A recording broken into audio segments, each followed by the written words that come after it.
Bonsoir.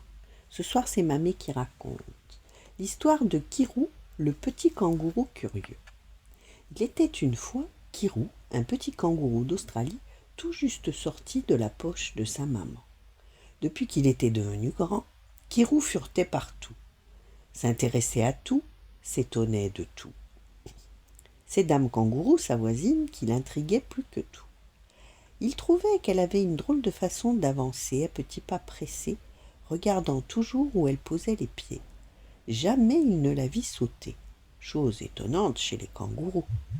Mais ce qui l'étonnait bien davantage, c'était son ventre. Un ventre aussi rond qu'un ballon. Kirou se demandait bien quelle tête avait le bébé kangourou qui pouvait s'y cacher. Mais jamais il ne vit le moindre petit bout d'oreille ou de museau dépassé de cette poche-là. Lorsque leurs chemins se croisaient, Kirou courait vers elle et la saluait poliment. « Bonjour, dame Kangourou, je m'appelle Kirou, j'habite près de chez vous. » Et elle s'empressait de répondre tout en poursuivant son chemin. « Bonjour, mon petit, bonjour, Kirou. » Et Kirou se posait toujours les mêmes questions. Pourquoi sa poche est-elle aussi ronde? Pourquoi ne saute-t-elle pas? Pourquoi est-elle toujours aussi pressée? Pourquoi? Soudain, une lumière jaillit dans son esprit. Dans un ventre aussi rond, elle cache autre chose qu'un bébé kangourou. Elle ne saute pas, car ce quelque chose est précieux, et elle craint de le perdre. Qu'est-ce que ça peut bien être? Demain, je lui demanderai. Mais lorsqu'il lui posa la question, Dame Kangourou lui répondit en redressant l'oreille. « Écoute, Kirou, je crois que ta maman t'appelle. » Kirou rentra chez lui et ne sut rien de plus. Alors Kirou eut une autre idée. Il s'approcha de la maison de Dame Kangourou et regarda par le trou de la serrure.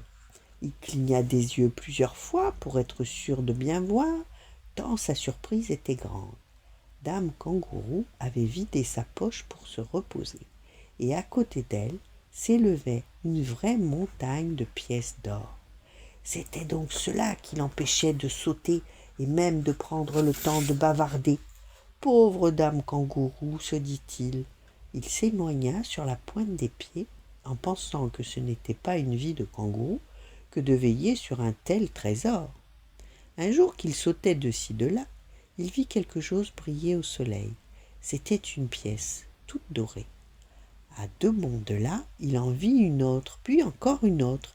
Il leva le nez, aperçut dame Kangourou loin devant. Mais elle sème son trésor, se dit-il. Je dois la rattraper. Lorsqu'il arriva à sa hauteur, les 2 mains remplies de pièces, il l'interpella. « Dame Kangourou, regardez, je crois que votre poche est percée. » Dame Kangourou le regarda avec étonnement. Puis, pour la première fois, elle ne sembla pas pressée de partir. Elle offrit un large sourire à Kirou et lui remit quelques pièces pour le remercier.